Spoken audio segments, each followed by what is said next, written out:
Derrière ce regard perçant se cache une actrice et comédienne qui ne laisse personne indifférent. Originaire de l'ouest de la Côte d'Ivoire, c'est avec passion qu'elle fait ses débuts dans le théâtre en classe de seconde dans le club de son école.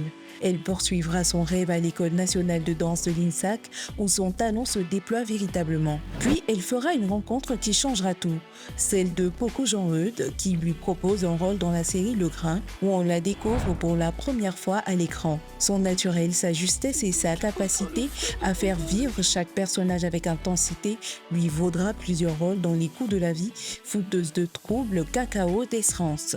Avec Eve Guilly, on passe de l'émotion au bouleversement en une seule scène. En 2024, elle reçoit le 3e prix national d'excellence en art vivant. Actrice, dramaturge, professeure de théâtre, nous recevons aujourd'hui cette figure montante du cinéma ivoirien pour partager un moment avec elle sur son expérience de vie. Salut, c'est Eva Guéhi, actrice ivoirienne, comédienne de planche, enseignante d'art à l'INSAC, formatrice en jeu d'acteur, metteur en scène à mes heures perdues et récemment dramaturge. Eve Guéhi, tu te révèles dans la série Le Grain et depuis tu n'arrêtes pas de tourner. Comment tu en arrives là? Bon, j'en arrive là par peu grâce et au bout aussi d'un travail acharné, je pense, parce que c'était lors de ma licence 3 que j'ai été repérée par Poco Jean-Eudes, à qui je fais un gros bisou.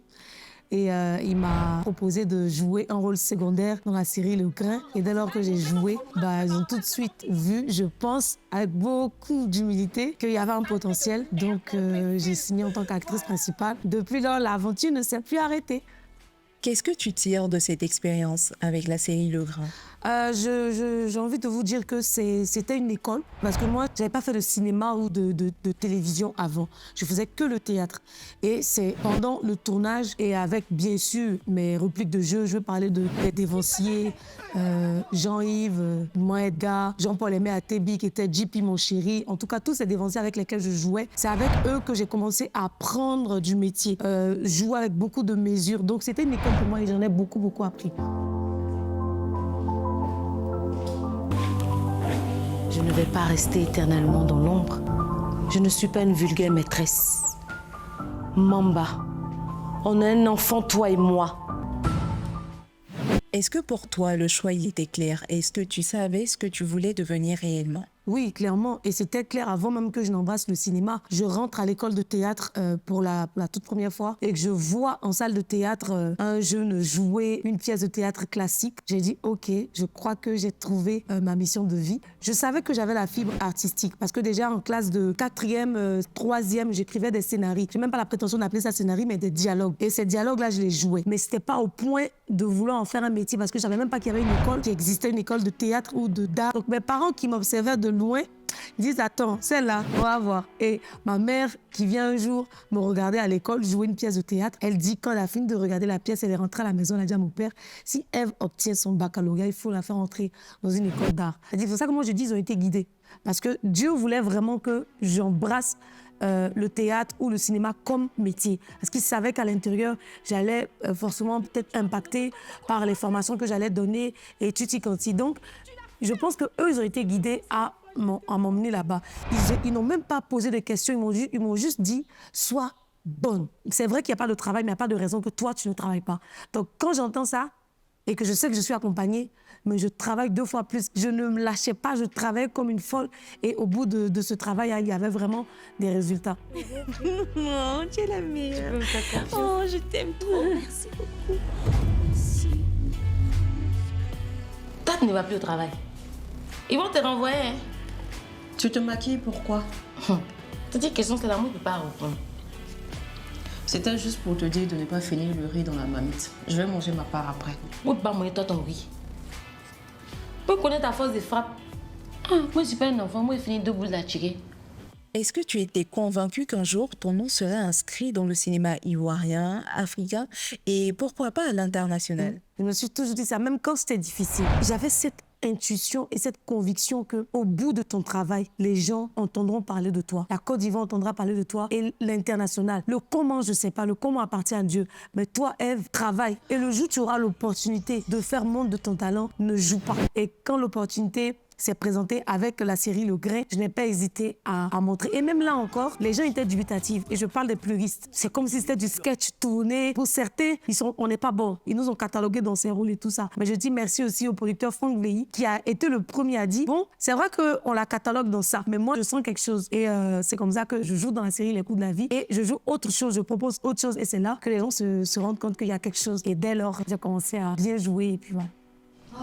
Apparemment, toi, si je t'adresse pas la parole, tu te sens pas bien. Pourtant, tu sais ce qui va sortir de ma bouche.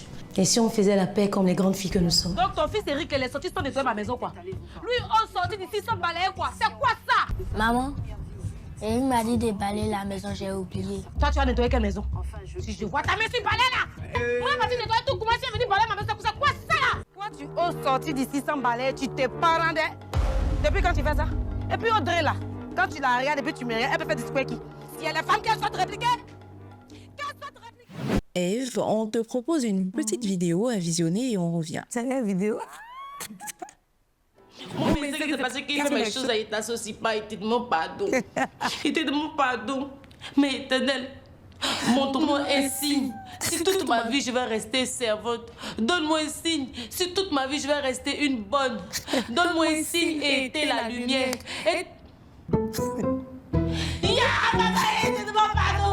Pardon, il va plus recommencer. Pardon, va allumer la lumière, il va plus recommencer, papa. Mon Dieu.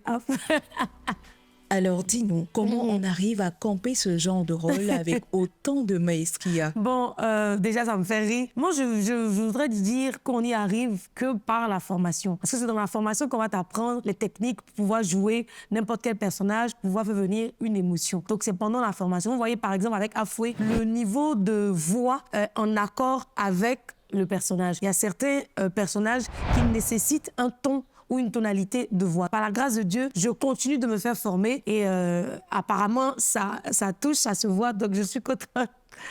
On va parler maintenant des moments forts de ta carrière. Ton talent est reconnu au théâtre comme au cinéma par des prix que tu reçois. En 2015, meilleure mise en scène du meilleur spectacle et de la meilleure comédienne. 2011, Lion d'or décerné par TIFF Magazine. Qu'est-ce que ça représente pour toi?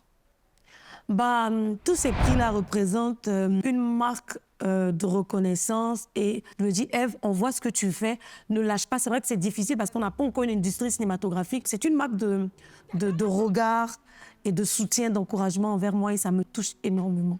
Pourquoi le besoin de transmission à travers l'enseignement? Bah parce que c'est ma mission. Je vais vous dire une vérité que je n'ai pas encore dit à quelqu'un. J'ai dit ça nulle part. En vrai, j'enseigne pour guérir l'âme. Naturellement, depuis toute petite, j'ai cette sensibilité-là à l'humain. J'aime pas voir les gens tristes, j'aime pas voir les gens malheureux. Et depuis l'enfance, quand quelqu'un est malheureux, même quand je sais pas quoi dire, je vais venir m'asseoir auprès de la personne. Faut pas pleurer, ça va aller, ça va aller. Et quand je finis de ça va aller, quand je m'en vais, c'est comme si je devais trouver quelque chose pour aider cette personne-là à se sentir bien. Quand je suis rentrée à l'INSAC et que j'ai commencé à prendre l'enseignement, c'est là que j'ai dit « Ah, je comprends maintenant pourquoi j'ai cette envie d'enseigner. C'est pas que je veux juste transmettre mon savoir, mais je veux aussi aider. » Parce que quand je vois les étudiants se sentir mal ou que quand je rentre en classe, que je regarde l'expression corporelle ou je regarde le langage corporel, que je sens que il y a quelque chose qui ne va pas, je vais trouver des jeux avant de donner le cours pour les aider à se sentir mieux. Et puis après, je distille, ainsi de suite. Donc, c'est une sorte aussi de mission en ma part. Donc, cette envie que j'ai d'enseigner tout ça, c'est juste un prétexte pour guérir l'âme, en vrai. On parlait de ta famille à l'instant même. Tu es issue d'une famille nombreuse. Comment on trouve sa place parmi tant de frères? Bah, on la trouve quand on est Ève. Ça, je vais vous dire. Depuis toute petite, que je sois acceptée dans un univers ou pas, je vais créer un autre espace où je serai acceptée. Dans notre famille, notre maman était beaucoup stricte, mais elle était remplie d'amour. Elle te disait, tu vas à l'école, tu viens à la maison, tu travailles, tu t'amuses et tout ça. Mais moi, amusement sur 100%, c'était 80% amusement, 20% de sérieux. Pendant que mes frères, c'était l'inverse. Donc, maman dit, Ève, je vais te frapper, elle me frappe. Ça ne changeait pas, il m'amusait. À un moment donné, elle dit, les gens disent, les élèves vont changer avec le temps. Et j'ai changé avec le temps. Ça vous dit que dans cette famille-là, j'ai créé moi-même ma place. Eux tous, ils ont compris que Ève, en vrai, c'est toi qui as raison. La vie qu'elle a, faut kiffer, faut vivre. Donc, voilà un peu dans cette famille. Et puis, je tenais à dire que Je suis chanceuse et c'est une grâce d'avoir une famille comme la mienne parce qu'on est beaucoup, beaucoup unis et on s'accompagne comme jamais. Mes frères m'accompagnent dans ce que je fais et je les accompagne dans ce qu'ils font comme vraiment une famille, quoi. On a encore une vidéo à te montrer et on espère qu'elle te fera plaisir. Hello à tous, hello à l'émission Viens chez moi. Ici Sarah Lise, artiste chanteuse, grande sœur de Eva Gay que vous recevez aujourd'hui. Donc si je suis là, si je fais cette vidéo là, c'est pour vous dire tout ce qu'on pense de Eva. Quand je dis nous, je veux parler de la famille, bien sûr, que je représente aujourd'hui. C'est la dernière des filles de monsieur de feu Gay Bernard et de notre maman Oulaï Guedia Yvonne. C'est notre dernière, donc c'est notre petite chouchou. Voilà. Aujourd'hui, franchement, on est très fiers. On est très fiers d'elle parce que Ève a nourri ce métier qu'elle fait aujourd'hui depuis l'enfance. On le percevait pas forcément parce que avant elle était très turbulente. Ah oui, très turbulente. Donc on ne le percevait pas comme ça. Et tellement elle était turbulente, je me rappelle, mon papa lui disait, il faut avoir ton bac. Si tu as ton bac, Ève, on va te permettre d'aller à l'INSAC. Et elle a écouté papa. Elle a eu le bac et elle est rentrée à l'INSAC. Aujourd'hui, elle fait un métier qu'on respecte, un métier où on l'a toujours soutenu, un métier où elle se donne à fond. Voilà, et moi aujourd'hui, je suis tellement fière d'elle. Je pense que toute la famille est fière de Eva. Aujourd'hui, Eva écrit des pièces de théâtre. On n'aurait pas pensé qu'elle allait devenir comme ça parce qu'elle était tellement turbulente. Et j'ai une petite anecdote à vous raconter. C'est que elle et moi, on n'était pas très proches avant. Voilà, on se bagarrait. Vous la voyez comme ça là. Ça bouge. On se bat. Moi, je n'aimais pas les discours. Donc, moi, quand ça ne va pas, avant, je me jetais, tu vois. Donc, mais aujourd'hui, on est devenus des femmes responsables et je ne peux que lui souhaiter le bonheur dans sa carrière, qu'elle grimpe, que Dieu vous garde, que Dieu vous bénisse. Et puis, Ève, qu'est-ce que ça fait quand on entend ces mots-là venant de sa sœur? Ça me touche beaucoup. J'ai un peu retenu mes larmes parce que elle a beaucoup d'amour pour moi. Elle me soutient beaucoup.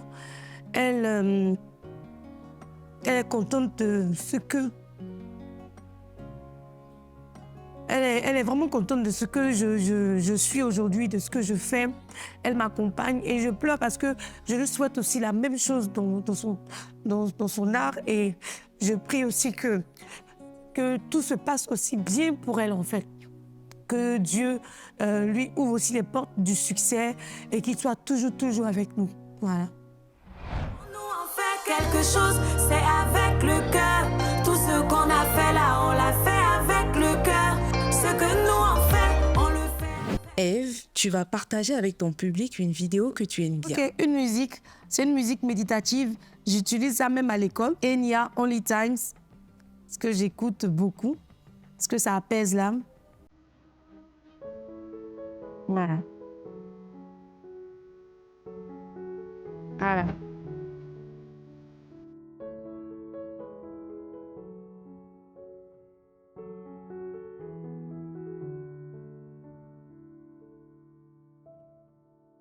Même mes étudiants, quand je mets ça en classe, ils se couchent, ils ferment les yeux, ils se détendent et je leur parle.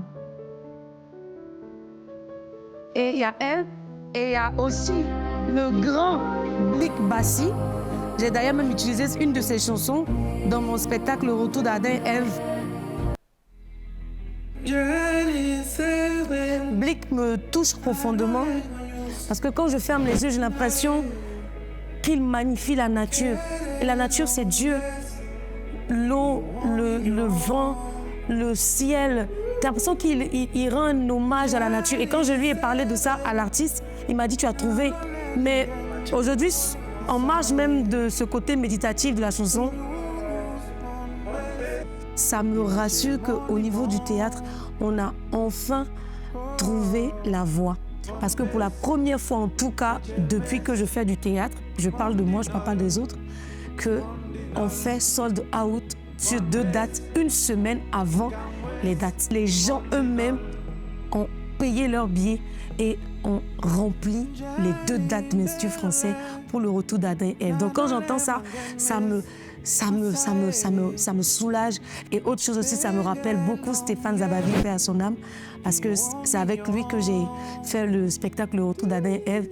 Et sur cette musique-là, normalement, il devait chanter lui-même. Donc quand il se trompait, il dit « Ève, hey, musique là, je me trompe ». Il dit « Bon, on va trouver la solution ». Quand j'écoute la chanson, je pense beaucoup aussi à lui, paix à son âme, et que Dieu l'accueille dans sa félicité. Qu'est-ce que tu souhaites que les Ivoiriens retiennent de toi? Je pense que la question est venue trop tôt même dans ma vie. Qu'ils retiennent que j'ai beaucoup de choses à donner. Par la grâce de Dieu, je vais encore donner. On n'a pas encore fini, on n'a pas encore au soir de ma vie. J'ai plein de choses à vous servir, que ce soit au théâtre ou au cinéma. Et Dieu, ayant mis la main sur moi, sur ma personne et sur tout ce que je fais, je crois que avec votre amour, votre soutien, on va encore aller très loin. Toi, tu étais où? Écoute, depuis que je t'appelle, tu ne me réponds pas. Pardon, Toti, était là chier. Hé, Afro, on ne dit pas ça. Seigneur, prends mon cœur. Mais elle veut. Méfie-toi de mon silence.